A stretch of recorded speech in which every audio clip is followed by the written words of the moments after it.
ஓம் விக்னேஸ்வரா போற்றி, ஓம் நவக்கர நாரலை போற்றி. மகர ராசி நேயர்களுக்கு வணக்கம். மகர ராசி நேயர்களுக்கு இந்த வீடியோ பதிவில் ஒரு புதுசாக ஒரு தகவல் சொல்கிறேன். இது நீங்கள் உங்கள் ஜாதக கட்டத்தில் செக் பண்ணிக்கலாம். ஜாதக கட்டம் தெரிஞ்சிருக்கணும். சரியா?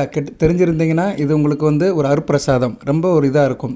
நீங்கள் நமக்கு எந்த தெய்வங்கள், எந்த கிரகங்கள் நமக்கு ஒத்துழைக்காதுன்னு நீங்கள் பார்த்துக்கலாம். ஓகே நேயர்களே, அதாவது கிரகங்கள் நம்ம ராசி கட்டத்தில் எந்த இடத்துல இருக்கணும், எந்த இடத்துல இருக்கக்கூடாது, அதை தான் சொல்ல போகிறேன். 9 கிரகங்களுமே அதில் ராசிக்கா லக்கணத்துக்கா சார் அப்படின்னா, லக்கணத்துக்கும் இருக்குது, ராசிக்கும் இருக்குது. லக்கணத்துக்கு 100%, ராசிக்கு 50%. சில நேரம் லக்கணத்துக்கு ராசிக்குமே நல்ல இடத்துல உட்காந்துரும் கிரகங்கள். அவங்களுக்கு அந்த கிரகம் நல்ல பலன்களை கொடுக்கும். சரியா நேர்களே? லக்கணம், ராசி. நீங்கள் மகர ராசி உதாரணத்துக்கு சொல்கிறேன். மகர ராசி, துலா லக்கணம். சூரியன் 3ஆம் இடத்துல மீனத்தில் இருக்கார் வச்சுக்கோங்களேன், நல்ல பலன்களை கொடுப்பாரு. ராசிக்கு 3ஆம் இடம், லக்கணத்துக்கு 6ஆம் இடம். இப்படி இருக்கிறவங்களுக்கு நல்ல பலன்களை கொடுப்பாரு. மகர ராசி, துலா லக்கணம். ராசிக்கு 11 கூடியவன் 6ஆம் இடத்துல இருக்கிறாரு. நல்லா இருக்கும். உத்தியோகத்து மூலிமா நல்ல லாபம் இருக்கும். பெரிய லெவலுக்கு உத்தியோகத்து போயிடுவாங்க. கணக்கு வழக்கு, பேங்க் ஸ்டாஃப் ஆகி பணப்புழக்கத்தில் நல்லா பெரிய லெவலுக்கு போவாங்க.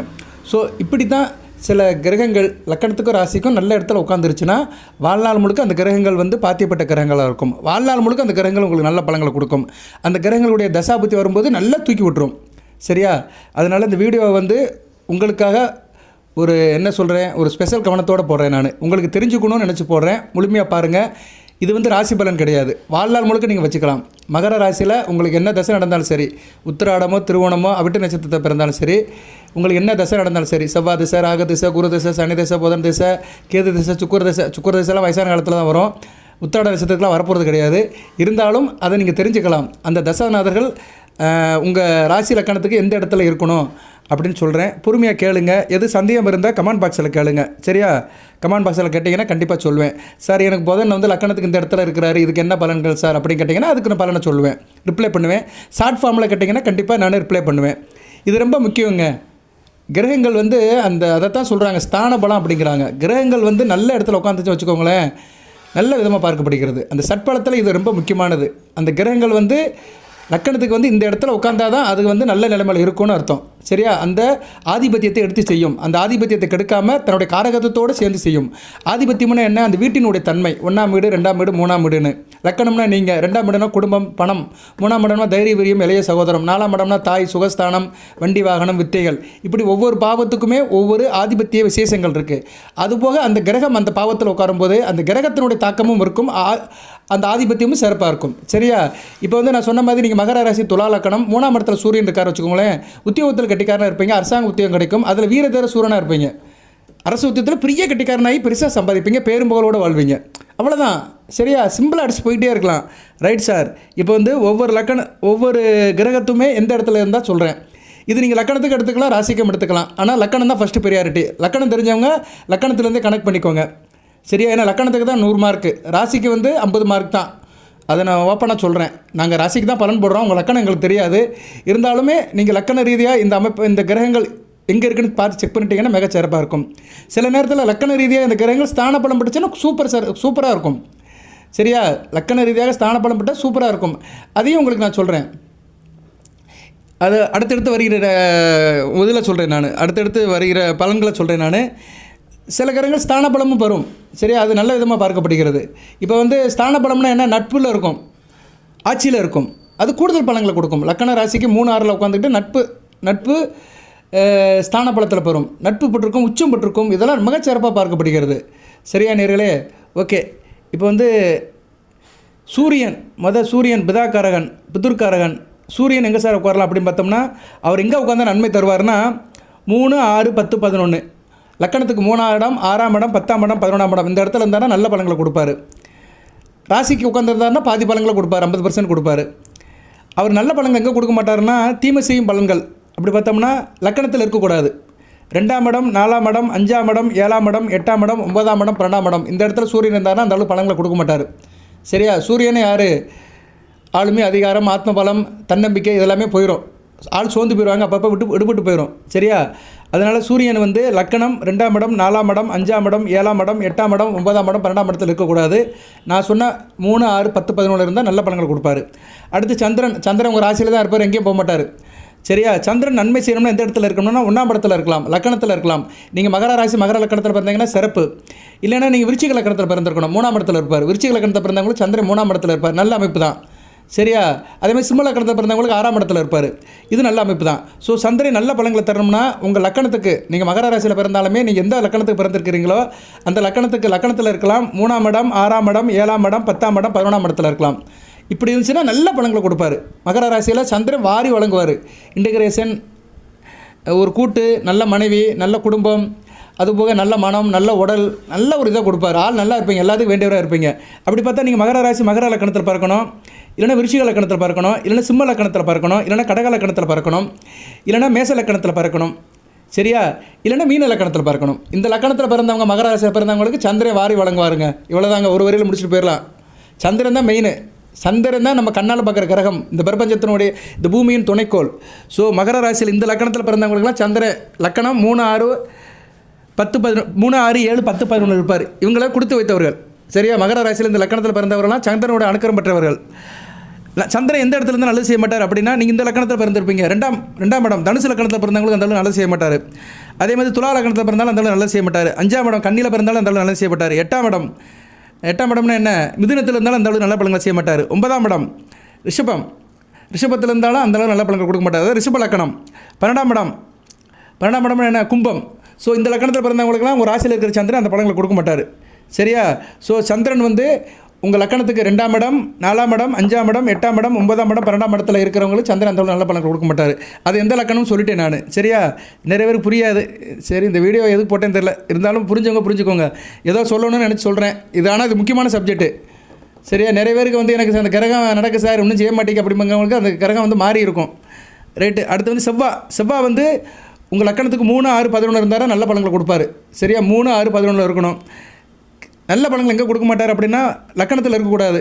2ஆம் இடம், 4ஆம் இடம், 5ஆம் இடம், 7ஆம் இடம், 8ஆம் இடம், 9ஆம் இடம், 10ஆம் இடம், 12ஆம் இடத்துல இருந்தாலும் நல்ல பலன்கள் கொடுக்க மாட்டார் செவ்வாய். இதில் சில பேர் சொல்லுவாங்க சுபத்துவம் 6 இருப்பாங்க. அது உண்மைதான். குரு பார்வை சுக்கிரன் கூட சேர்ந்தாருன்னா ஓரளவு காரகத்துவத்தை குறைச்சிக்கிடுவார்.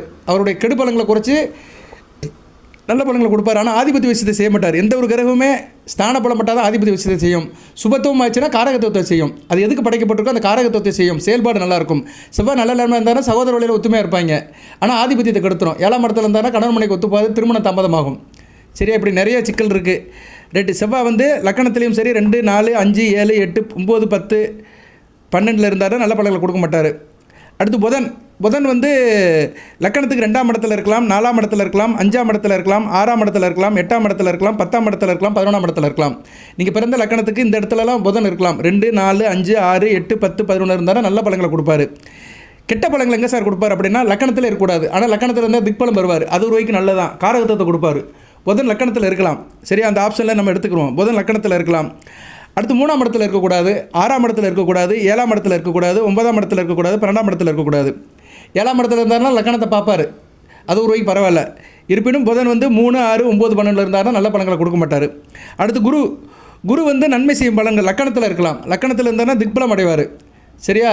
லக்கணத்தில் குரு இருக்குது, நல்ல விசேஷமாக பார்க்கப்படுகிறது. அடுத்து 2ஆம் இடம், 5ஆம் இடம், 7ஆம் இடம், 9ஆம் இடம், 11ஆம் இடத்துல இருக்கலாம். நல்ல விதமாக தான் பார்க்கப்படுகிறது. 2, 5, 7, 9, 11. தீமை செய்யும் இடங்கள் 3ஆம் இடம், 4ஆம் இடம், 6ஆம் இடம், 8ஆம் இடம், 10ஆம் இடம், 12ஆம் இடத்துல குரு இருக்கக்கூடாது. ஸோ குருவுக்கு ஆகாத இடம் லக்கண ரீதியாக 3, 4, 6, 8, 10, 12 இந்த இடத்துல இருந்தால் தான் நல்ல பலன்கள் கொடுக்க மாட்டார். சரியா? யாருக்கு டவுட் இருந்துச்சுன்னா கேளுங்க. சார், நான் மகர ராசி மேச லக்கணத்தில் பிறந்திருக்கிறேன், குரு வந்து எனக்கு கடகத்தில் இருக்கிறார் சார் அப்படின்னா 4ஆம் இடத்துல இருக்கார் சார், இதுக்கு நல்ல பலன்களை கொடுப்பாருன்னா ஓரளவு நல்ல பலன்கள் கொடுப்பாரு. ஏன்னா 4ஆம் இடத்துல இருக்கக்கூடாது. ஒரு பாவகிரகம், ஒரு சுபகிரகம் லக்கணத்துக்கு 4ஆம் இடத்துல இருக்கக்கூடாது. ஆனால் உச்சமடைவார். உச்சமடைனால என்ன, காரகத்துவத்தை கொடுத்துருவார், கையில் காசு பணத்தை கொடுத்துருவார், புத்திர பாக்கியத்தை கொடுத்துருவார். ஆனால் ஆதிபத்திய விஷயத்தை கெடுப்பார். சரி, ஆதிபத்திய விஷயத்தை கெடுப்பார். 4ஆம் இடத்து ஆதிபத்திய விஷயத்தை கெடுப்பார். தாய்க்கு அந்த அளவு சிறப்பாக இருக்காது. சரியா? சில விஷயத்தை கெடுப்பார். அது வந்து மேற்கொண்டு நான் சொல்லும்போது உங்களுக்கு கூடுதலாக சொல்கிறேன். அடுத்து சுக்கிரன் வந்து எங்கே சார் இருக்கலாம்னா லக்கணத்தில் இருக்கலாம். சுக்கிரன் லக்கணத்தில் இருக்குது, சிறப்பு, மகா சிறப்பு. அடுத்து சுக்கிரன் 2ஆம் இடத்துல இருக்கலாம், 3ஆம் இடத்துல இருக்கலாம், 4ஆம் இடத்துல இருக்கலாம், 5ஆம் இடத்துல இருக்கலாம், 8ஆம் இடம், 9ஆம் இடம், 11ஆம் இடம், இந்த இடத்து 11ஆம் இடம், 12ஆம் இடம், இந்த இடத்துல இருந்தாருன்னா நல்ல பலன்களை கொடுப்பார் சுக்கிரனுக்கு 3, 8 மறைவும்பாங்க. ஆனால் ஸ்தான பலத்தோடு இருந்தாருன்னா பிரச்சனை இல்லை. ஆனால் அவர் வந்து தீமை செய்யும் பாவங்கள் இந்த இடத்துல இருக்கக்கூடாது. 6ஆம் இடத்துலையும் இருக்கக்கூடாது, 7ஆம் இடத்துல இருக்கக்கூடாது, 10ஆம் இடத்துல இருக்கக்கூடாது. 7ஆம் இடத்துல இருந்தாருன்னா சுக்கிர தோஷம். 7ஆம் இடத்துல சுக்கிரம் இருக்கிறது வந்து அந்தளவுக்கு நல்ல அமைப்பு கிடையாது.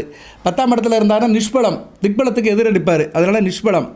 ஸோ சுக்கிரன் வந்து நல்ல பலங்களை கொடுக்கணும்னா 1, 2, 3, 4, 5, 8, 9, 11, 12ஆம் இடத்துல இருந்தால் நல்ல பலங்களை கொடுப்பாரு. அடுத்து சனி பகவான் நன்மை தரும் பாவங்கள். அவர் எந்த இடத்துல இருந்தால் நன்மை செய்வார்னா 3, 6, 11 லக்கணத்துக்கு வந்து 3, 6, 11 இருக்கணும். சரியா? நீங்கள் மகர ராசி, சரியா? நீங்கள் எந்த லக்கணம் பிறந்திருக்கீங்க? மகர ராசி மகர லக்கணத்தில் பிறந்து 3ஆம் இடம் மீனத்தில் இருந்தாருன்னா நல்ல பலன்களை கொடுப்பாரு. சரியா? இல்லைனா வந்து நீங்கள் மகர ராசியில் வந்து துலா லக்கணத்தில் பிறந்திருக்கிறீங்க, லக்கணத்துக்கு 6ஆம் இடத்துல இருப்பார், ராசிக்கு 3ஆம் இடத்துல இருப்பார், நல்ல பலன்களை கொடுப்பாரு. ஸோ சனி பகவான் நல்லது செய்யணும்னா ராசி லக்கணத்துக்கு 3, 6, 11 இருக்கணும். இது ரொம்ப முக்கியமானது. அடுத்து வந்து தீமை செய்யும் பலன்கள். 1ஆம் இடத்துல இருந்தாலும் நல்ல அமைப்பு கிடையாது, 2ஆம் இடத்துல இருந்தாலும் நல்ல அமைப்பு கிடையாது, லக்கணத்துக்கு 4ஆம் இடத்துல இருந்தாலும் நல்ல அமைப்பு கிடையாது, 5ஆம் இடம் நல்லது கிடையாது, 7ஆம் இடத்துல இருக்கலாம். 7ஆம் இடத்துல இருந்தாலும் லக்கணத்தை பார்ப்பார், ஆனால் திக்பலம் அடைவார். வாழ்க்கைக்கு செகண்ட் பார்ட் நல்லாயிருக்கும். 40 வயசுக்கு மேலே நல்ல யோகத்துக்கு போவாங்க. ஆனால் 7ஆம் இடத்துல இருந்தாலும் தாமத திருமணம், சில பிரச்சனை வரத்தான் செய்யும். 8ல் இருக்கக்கூடாது, 9ல் இருக்கக்கூடாது, 10ல் 12ல் இருக்கக்கூடாது. ஸோ சனி பகவான் வந்து கெடுபலங்களை எங்கே கொடுப்பாருன்னா லக்கணம், 2ஆம் இடம், 4ஆம் இடம், 5ஆம் இடம், 7ஆம் இடம், 8ஆம் இடம், 9ஆம் இடம், 10ஆம் இடம், 12ஆம் இடம்.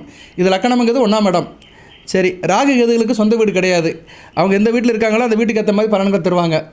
ஆனால் அவங்க பொதுவாக ராகு கேதுகள் வந்து லக்கணத்துக்கு எந்த வீட்டில் இருக்கணும்னா 3, 6, 10, 11 நீங்கள் எந்த லக்கணத்தில் பிறந்தாலும் சரி அந்த லக்கணத்துக்கு 3, 6, 10, 11 ராகு கேதுகள் இருந்தாங்கன்னா நல்ல பலன்களை கொடுப்பாங்க.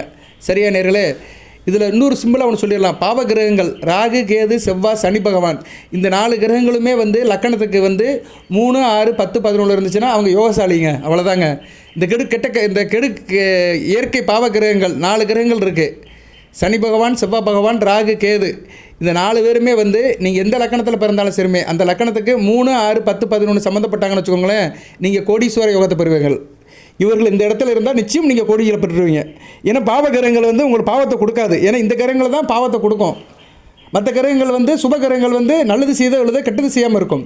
ஸோ இந்த கிரகங்கள் வந்து இந்த இடத்துல இருந்துச்சுன்னா நீங்கள் நிச்சயம் கோடீஸ்வர ஆயுர்வீர்கள், கோடிகளை பெறுவீர்கள், ராஜ வாழ்க்கை வாழ்வீர்கள். ஸோ ராஜ வாழ்க்கையை பெற்று கோடீஸ்வரனாக இருப்பீங்க. ஸோ நீங்கள் ராஜ வாழ்க்கை பெற்று கோடீஸ்வரனாக இருக்கணும்னா இவர்கள் இந்த இடத்துல இருக்கணும். இப்படி தான் தம்மையில் போடுவேன். சரியா? இப்படி போட்டால் தான் நீங்கள் பார்ப்பீங்க, இல்லைன்னா பார்க்க மாட்டீங்க. இந்த கோடி ராஜயோகம் அப்படி எதனாச்சும் பரபரப்பாக போட்டால் தான் நம்ம ஆளு பார்க்குறாங்க. சரியா? ராஜயோகம் பெற்று கோடீஸ்வரராக ஆவீர்கள், கோடீஸ்வரனாக ஆவீர்கள். ரைட்டு, நான் சொல்கிறது எதுக்குன்னு கேட்கணும். ரைட்டு, போடுற நேரங்களே பாருங்கள், இது ரொம்ப முக்கியமான விஷயம். சரியா? ஏன்னா கிரகங்கள் எந்த இடத்துல இருக்குன்னு தெரிஞ்சுக்கணும். அப்போ தான் வந்து கொஞ்சம் அனலைஸ் பண்ண முடியும், நீங்கள் சுயமாக உங்கள் ஜாதகத்தை பார்க்க முடியும். இது சந்தேகமான கமெண்ட் பாக்ஸில் கேளுங்க. வாழ்க வளமுடன். உத்திராடம், திருவோணம், அவிட்ட நட்சத்திர நேயர்களுக்கு எல்லாம் இறைவன் சில சௌபாகியத்தையும் சில ஐஸ்வர்யத்தையும் சில நன்மையிலும் கொடுப்பார். அனைத்து வளங்களை பெற்று தேக ஆரோக்கியத்துடன் தீர்க்காலுடன் நீடு ஓடி வாழ்க, நிறைந்த வளம் பெறுக. நன்றி நேயர்களே.